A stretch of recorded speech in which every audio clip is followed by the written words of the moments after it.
Section 1. Good morning. Oh, good morning. Is this, room number 26? Yes, that's right.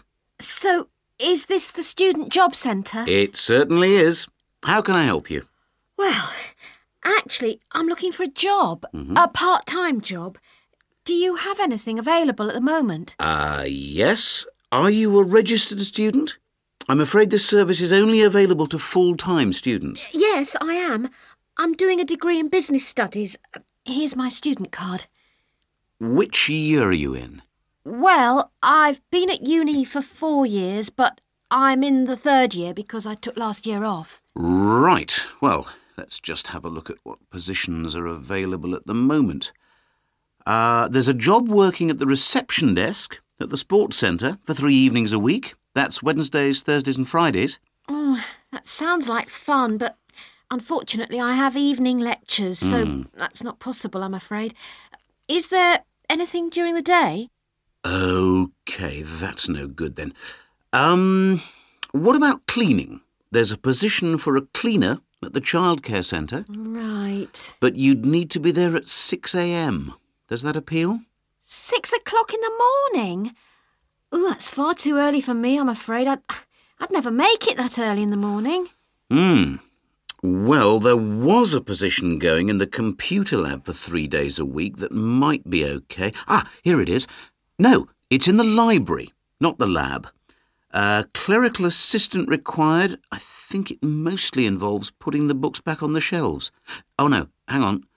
It's for Wednesday and Friday evenings again. No, I can't manage that because of the lectures. OK, I'm getting the idea. Look, I'll just get a few details from you anyway, and then we can check through the list and see what comes up. We'll fill in the personal details on this application form first, if that's OK. Yeah, that's fine. Now, what's your name again? Anita Newman. That's Newman. And your address, Anita? I'm in one of the halls of residence for postgraduate students. You know, International House. OK, that's easy. What's your room number there?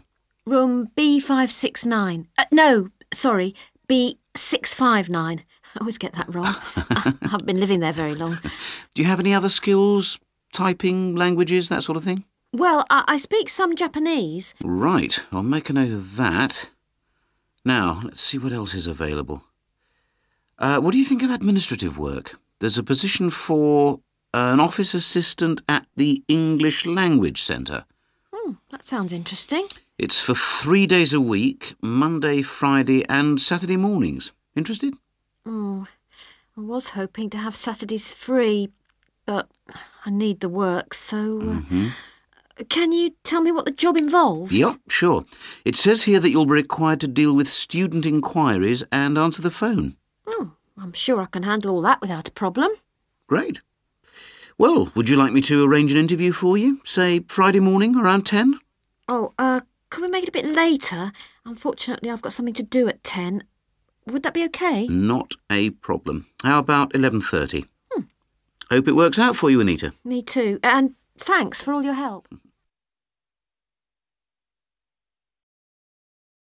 Section 2.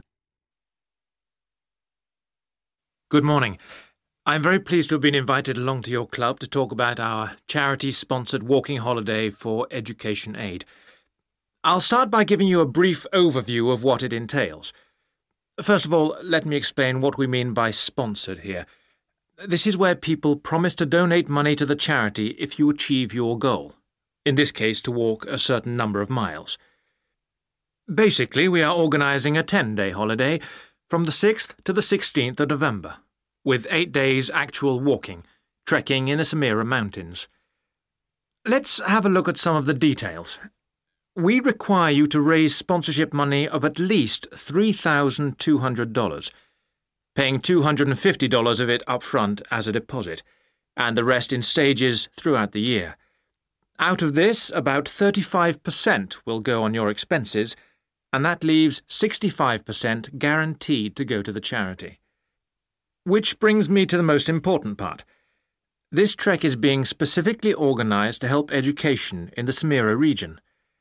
Last year we helped train teachers for the disabled, and this year we're focusing on the pupils. Each of the walkers' sponsorship money will go to help an individual special needs pupil in one of the mountain schools. In the second part of the talk, I'll be giving you a lot more details. But back to the basic information.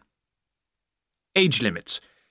This is the second time we've run this kind of holiday, and on the first we even had an 80-year-old. But we found it was wise to establish limits this time. You have to be at least 18, and the top limit is now 70, though you need to obtain a health certificate from your doctor if you are over 60 years old. Now, the Samira Mountains are among the highest in the world, but you mustn't be too daunted. We will mainly be trekking in the foothills only, although there will be spectacular views even in the foothills. However, you will need to be extremely fit if you aren't now and you're interested in coming with us. You have plenty of time to get into shape. You'll be sleeping in tents, so you must have quite a bit of equipment with you, but you will be helped by local assistants. Your bedding and so forth will be carried by them. We ask that you only walk with a small rucksack with needs for the day. I don't think I've really said enough about the marvellous area you'll be walking in. Let's have a look at some of the sights you'll be seeing. Apart from these spectacular snow-covered peaks and valleys, there are marvellous historic villages.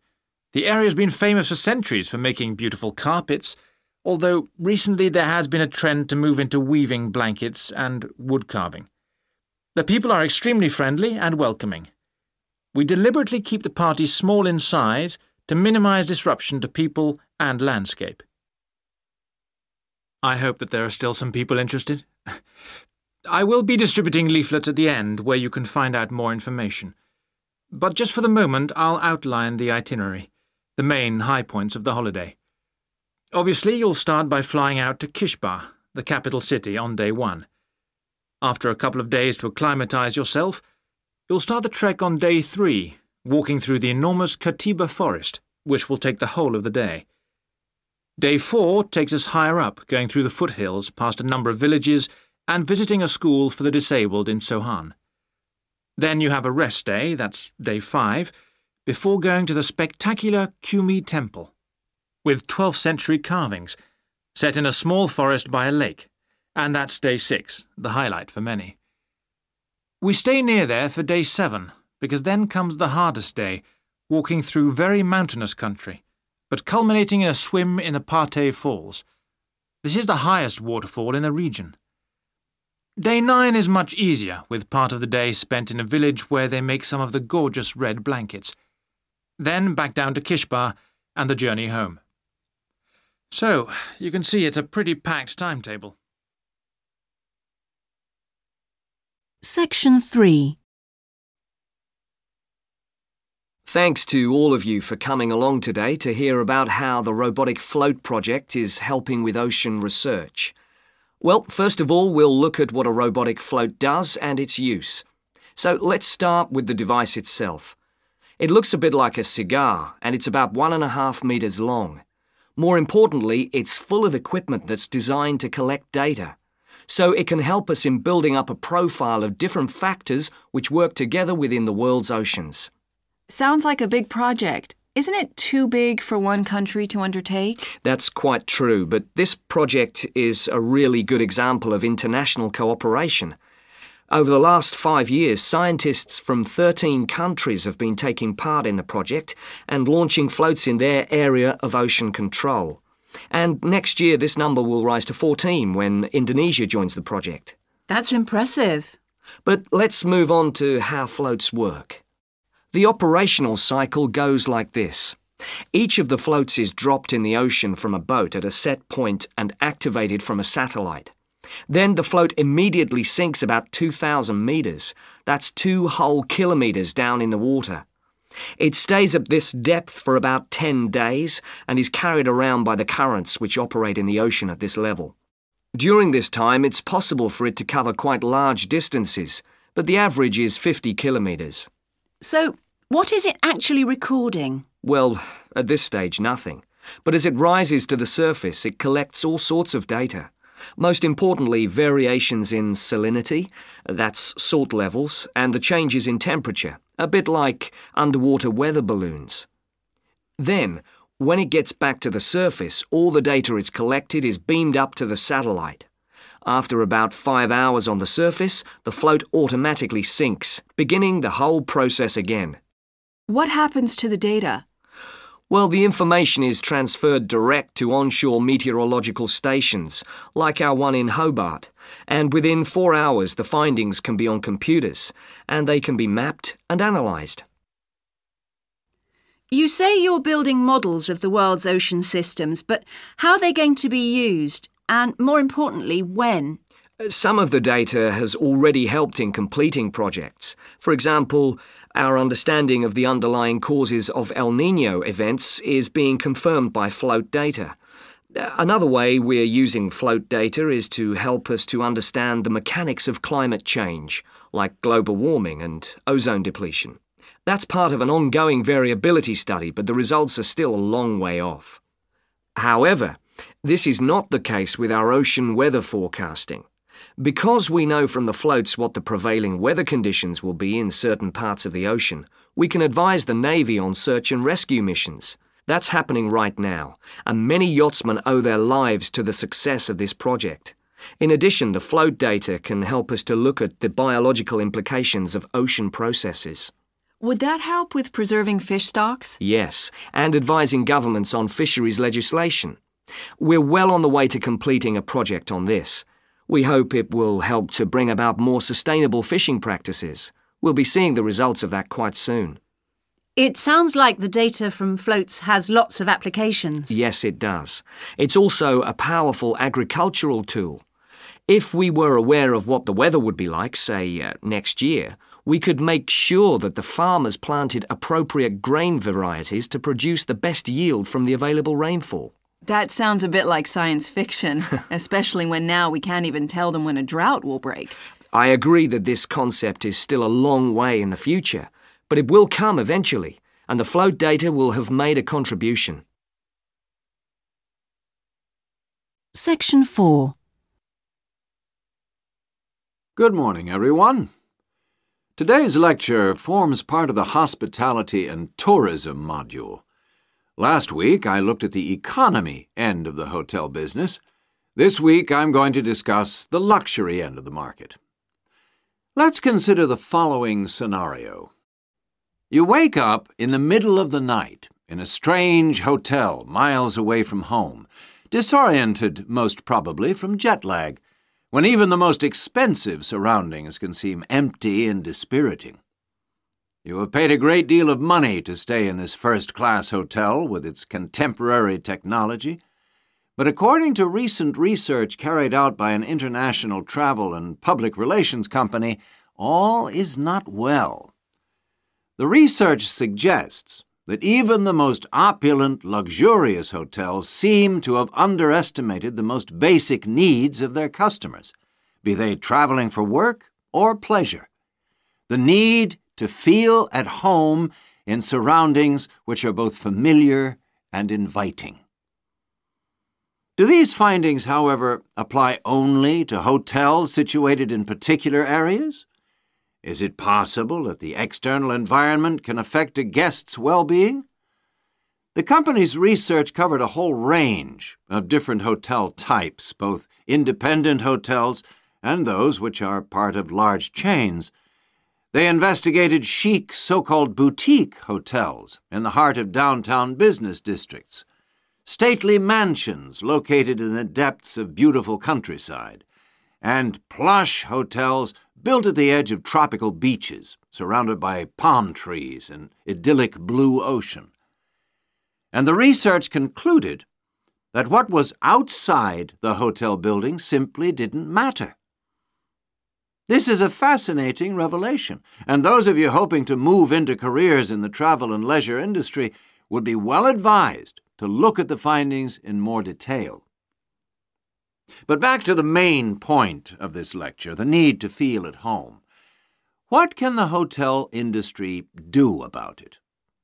And is the very idea so subjective that it's impossible to do anything about it on a global basis? However, nothing stands still in this world. One company has come up with the slogan, "Take your home with you," and aims to provide clients with luxury serviced apartments. Those in the business travel industry maintain that these serviced apartments dispense with all the unwanted and expensive hotel services that business travelers don't want, while maximizing the facilities they do want. For example, not only sleeping and living accommodation, but also a sleek, modern kitchen that allows guests to cook and entertain, if they wish, at no additional cost. The attractions of such facilities are obvious, and it'll be interesting to see whether the company manages to establish a trend all over the world and make a lasting impact on the luxury accommodation market. Now, finally, I want to consider the psychology underpinning the traditional holiday hotel industry. As a hotelier, how do you go about attracting people to give up the security of their own home and entrust themselves to staying in a completely strange place and sleeping in an unfamiliar bed? Firstly, hotels exploit people's need to escape the predictability of their everyday lives. For a few days, people can pretend they are free of responsibilities and can indulge themselves. Secondly, there is something very powerful in our need to be pampered and looked after. It's almost as if we returned to being a baby when everything was done for us and we felt safe and secure. And not far removed from this is the pleasure in being spoilt and given little treats, like the minuscule bottles of shampoo and tiny bars of soap, the chocolate on your pillow at night. And we actually forget that we are paying for it all. Next week, I'm going to look at eco-hotels, a fairly new phenomenon, but increasingly popular, particularly